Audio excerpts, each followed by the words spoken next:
मैं मान रहा हूँ जुम्मा 52 बार आता है, तो मैं ही वो इस बात को कह रहा हूँ कि जुम्मे की नमाज दोपहर को पढ़ी जाती है। आपका कहने का तरीका सिर्फ ये भी तो हो सकता था, हिंदू भाइयों आपसे अपील है, अगर कोई होली नहीं खेलना चाहता तो उसके ऊपर जबरदस्ती रंग ना लगाएं।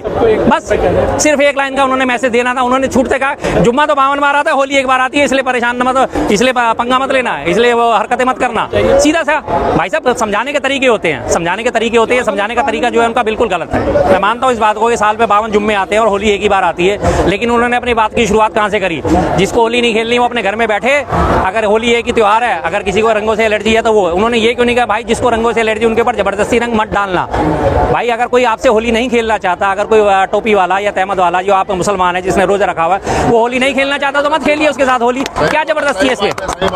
क्यों डालें किसी के ऊपर? कोई जबरदस्ती है? वो लोग नहीं खेलना चाहते, नहीं खेले। हमारे अड़ोस पड़ोस में बहुत सारे लोग हैं होली नहीं खेलते, हम जाते हैं उनके साथ, होली मुबारक करी और वापस आ जाते हैं। भाई साहब आपको होली मुबारक, गुंजिया की थाल पकड़ाई, गुंजिया की थाल आ जाएगी, बदले में होली। वो लोग रंग नहीं लगवाते, हम भी रंग नहीं लगाते। जिनके साथ खेलते हैं जम के खेलते हैं, जो लगवाते हैं खूब लगवाते हैं, इसमें कोई बड़ी बात नहीं। और ये लगातार अब तो ये फैलाया जा रहा है। इससे पहले कोई होली कोई ऐसा त्योहार नहीं था कि अछूत जिसे माना जाए। मुसलमान भी खूब खेलते हैं, मेरे बहुत सारे मुसलमान दोस्त हैं, होली में आके हमारे घर पे खूब खेलते थे और पूरे मौज से खेलते थे। और आज का इतिहास नहीं है, सैकड़ों सालों का इतिहास है। अकबर के शासनकाल को उठा के देखिए, होली के खेलते हुए तमाम उसके चित्र मौजूद हैं, जो बनाए हुए चित्र हैं उसके।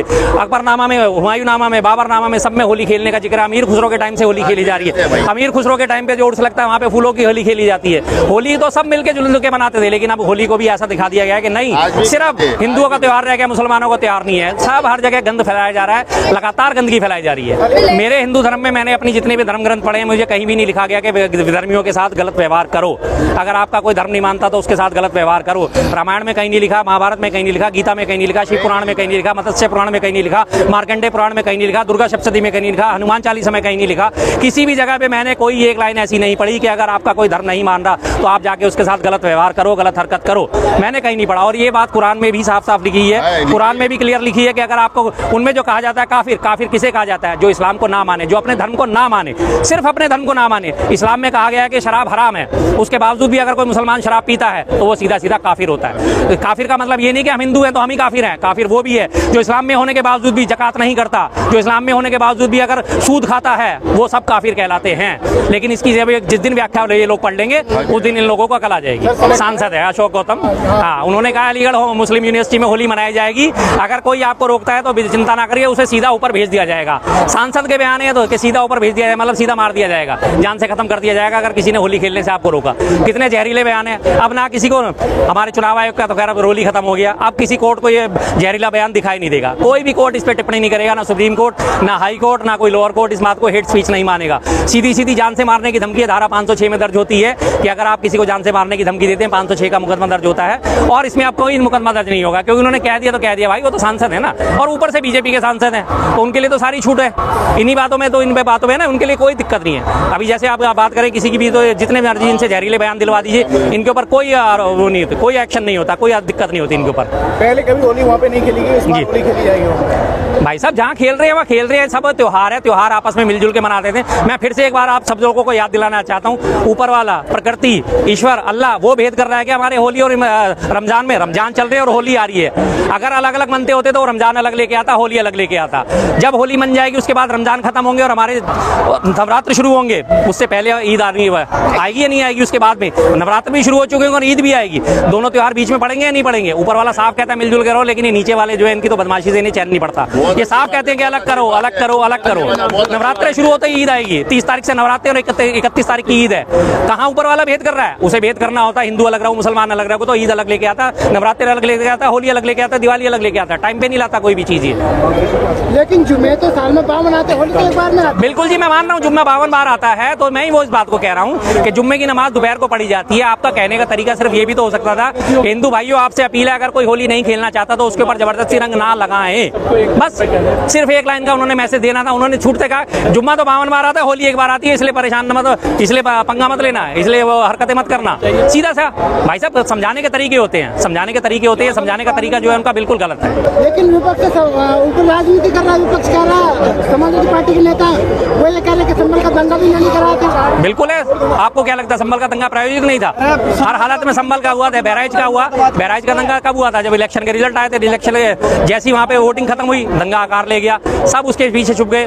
संभल हुआ, 20 तारीख को रिजल्ट आना था, 23 तारीख को दंगा हुआ, जितनी भी तमाम उसमें हेरा फेरियां थी इलेक्शन के दौरान की सारी उस दंगे के आड़ में छुप गई या नहीं छुपी? प्राइवेट दंगा था, बिल्कुल था।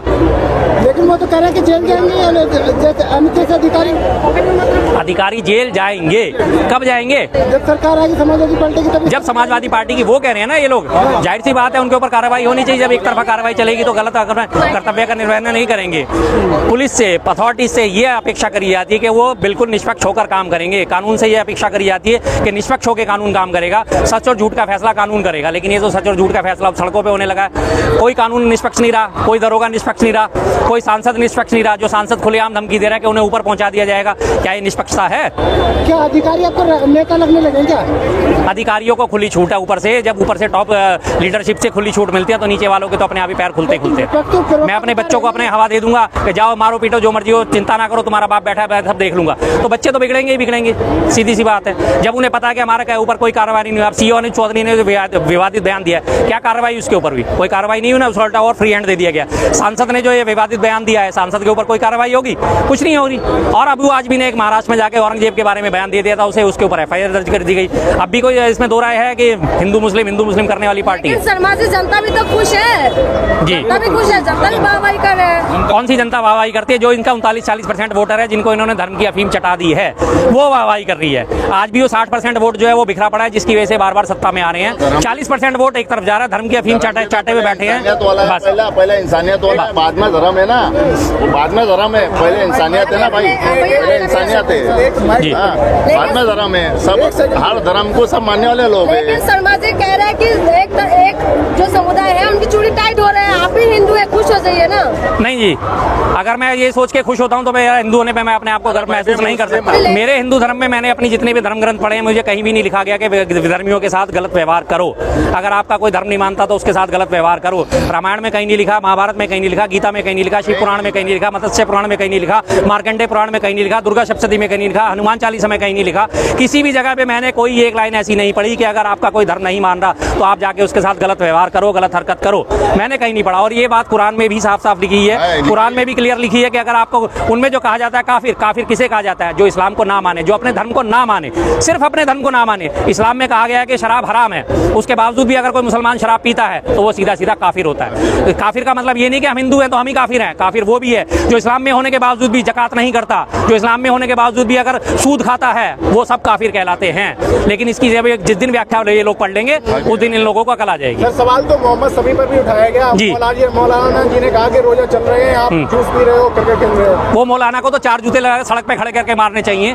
देश सर्वोपरि है कि मौलाना सर्वोपरि है? देश के लिए वो खेलने, देश की इज्जत, वो 4 चांद लगा रहे हैं, देश की कीर्ति ध्वज फहरा रहे हैं, और उसके बाद वो उसके ऊपर कर रहे हैं। नहीं है, इसमें कहीं कोई ऐसी वो नहीं है। और साफ साफ उसमें लिखा गया कि अगर आप 70 किलोमीटर से दूर की कहीं की यात्रा करते हो तो आपको रोजा रखना लाजमी नहीं है। और वो मैच कहाँ पे हो रहे हैं? भारत से कितनी दूर हो रहे हैं? सैकड़ों हजारों किलोमीटर दूर हो रहे हैं ना। और जबकि कुरान में लिखा गया 70 किलोमीटर, 70 मील उस टाइम में मील होती थी, अब किलोमीटर हो गया। उससे पहले मील लिखा जाता था। 70 मील का मतलब भी 100 किलोमीटर होता है। वो तो सैकड़ों किलोमीटर दूर बैठे हैं, उनके लिए रोजा रखना लाजमी नहीं है। और अगर आप किसी काम में ऐसे में लग रहे हैं कि जिसमें रोजा टूट सकता है या रोजा नहीं रखा जा सकता, वहाँ कोई दिक्कत नहीं है। अल्लाह आपसे ये नहीं कहने वाला कि तूने रोजा क्यों नहीं रखा। उन्होंने भारत का मान बढ़ाया, भारत की धरती का मान बढ़ाया, तो उनके लिए सबसे बड़ा रोजा वो हो गया। वो अगर उसे मानेंगे तो भारत सबसे पहले, मातृभूमि सबसे पहले है।